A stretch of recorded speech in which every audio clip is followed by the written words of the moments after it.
नमस्कार, आज तारीख 16 अक्टूबर दिन गुरुवार। आप सुन रहे हैं द लेंस का न्यूज पॉडकास्ट राउंड अप। मेरा नाम है पूनम ऋतु सिंह। चलिए करते हैं खबरों की शुरुआत। केंद्रीय गृह मंत्री अमित शाह ने छत्तीसगढ़ के अबुझमाड़ और उत्तरी बस्तर को नक्सलवाद से मुक्त घोषित किया है। आपको बता दें कि आज ही छत्तीसगढ़ में नक्सली कमांडर रूपेश मार डिवीजन सचिव रणिता और 170 माओवादियों ने भैरमगढ़ में आत्मसमर्पण किया है।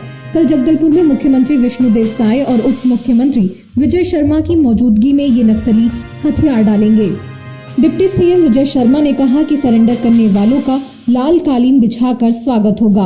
वहीं इससे पहले बुधवार को महाराष्ट्र के गढ़चिरौली में 60 करोड़ के इनामी माओवादी नेता मल्लोजुला वेणुगोपाल राव समेत 60 नक्सली मुख्यमंत्री देवेंद्र फडणवीस के सामने आत्मसमर्पण कर चुके हैं। अब खबर गुजरात से, जहां मुख्यमंत्री भूपेंद्र पटेल को छोड़कर पूरी मंत्रिमंडल ने इस्तीफा दे दिया। कल सुबह 11:30 बजे गांधीनगर में नई कैबिनेट का शपथ ग्रहण समारोह होगा। खबरों के मुताबिक 16 में से 8 मंत्रियों को बदला जा सकता है। मौजूदा कैबिनेट में 7 हैं, जिनमें 8 कैबिनेट रैंक और 8 राज्य मंत्री शामिल हैं।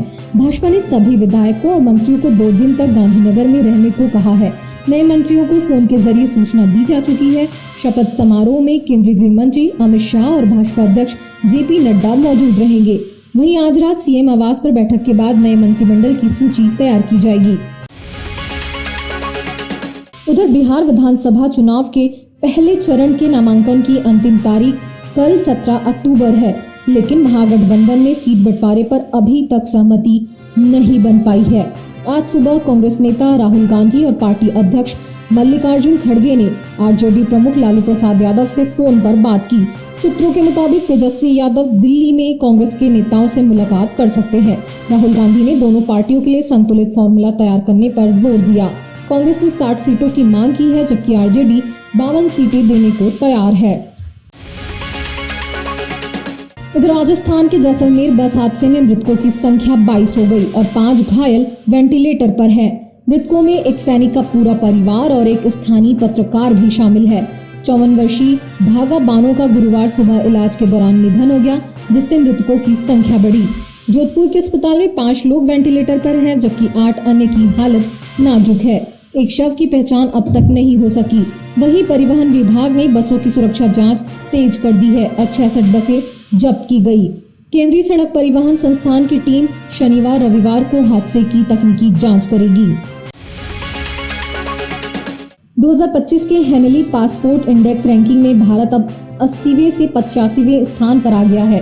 भारतीय पासपोर्ट धारकों को अब 57 देशों में वीजा मुक्त यात्रा की सुविधा है, जो पिछले साल 62 देशों से कम है। इस साल सिंगापुर का पासपोर्ट 193 देशों में वीजा मुक्त यात्रा के साथ नंबर 1 पर काबिज है। दक्षिण कोरिया और जापान इसके बाद आते हैं। यूरोप के जर्मनी, इटली, स्पेन जैसे देश भी टॉप 10 में हैं, लेकिन पहली बार अमेरिका इस सूची से बाहर हो गया है। भारतीय नागरिक भूटान, नेपाल, इंडोनेशिया, मॉरिशस जैसे 12 देशों में बिना वीजा जा सकते हैं। इसके साथ ही श्रीलंका, मालदीव, जॉर्डन, कतर जैसे 27 देश वीजा ऑन अराइवल की सुविधा देते हैं। हेनली पासपोर्ट इंडेक्स पासपोर्ट की गतिशीलता के आधार पर वैश्विक रैंकिंग देता है। वहीं 2005 में शुरू हुआ यह इंडेक्स 2018 में अपडेट हुआ था। अब खबर खेल जगत से। भारत को 2030 कॉमनवेल्थ गेम्स की मेजबानी मिलने जा रही है और इसका आयोजन गुजरात के अहमदाबाद में होगा। कॉमनवेल्थ गेम्स फेडरेशन ने इस पर हरी झंडी दे दी है और 26 नवंबर को औपचारिक मंजूरी मिलने की उम्मीद है। खास बात यह है कि 2030 में कॉमनवेल्थ गेम्स अपने 100 साल पूरे करेगा, जो पहली बार 1930 में कनाडा के हैमिल्टन में हुआ था। इस मेजबानी के लिए भारत और नाइजीरिया ने अपनी दावेदारी पेश की थी। अहमदाबाद ने खेल सुविधाओं, सुरक्षा और आयोजन की पूरी योजना के साथ अपनी बोली जमा की थी। और अंत में खबर जरा हटके में बात जंगली जानवरों में हो रही इंसानी बीमारियों से जुड़ी। गोरखपुर के एक चिड़ियाघर में एक तेंदुए की मौत कैंसर की वजह से हुई। वहीं शेर को मिर्गी का दौरा पड़ गया। वहीं एक बाघिन की मोतियाबिंद की वजह से आंखों की रोशनी चली गई। जांच में पता चला तेंदुए को डायबिटीज है। लेकिन आखिर क्यों जंगली जानवर इंसानों वाली बीमारी का शिकार हो रहे हैं? दरअसल रिसर्च में सामने आ चुका है कि जंगली जानवरों को कैंसर, डायबिटीज, कोलेस्ट्रॉल की समस्या हो सकती है।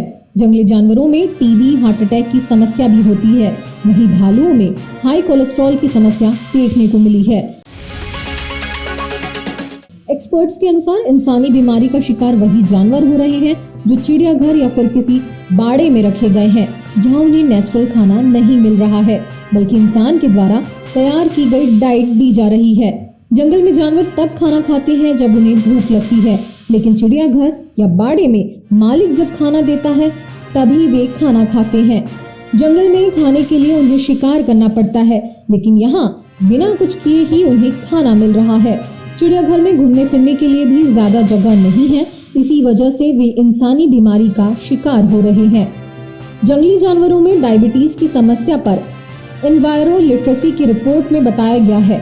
इस रिपोर्ट के अनुसार जंगल और चिड़ियाघर में रहने वाले किसी भी जंगली जानवर ज्यादा कार्बोहाइड्रेट और शुगर खाने की वजह से डायबिटीज की समस्या से जूझ रहे हैं। इसके अलावा उम्र बढ़ने पर भी डायबिटीज की समस्या हो सकती है। आज के लिए बस इतना ही। कल फिर मिलते हैं नई खबरों के साथ। खबरों को विस्तार से पढ़ने के लिए विजिट करिए हमारी वेबसाइट theLens.in। यूट्यूब के अलावा हमारे पेज को फेसबुक, इंस्टाग्राम और एक्स पर भी फॉलो करें। शुक्रिया।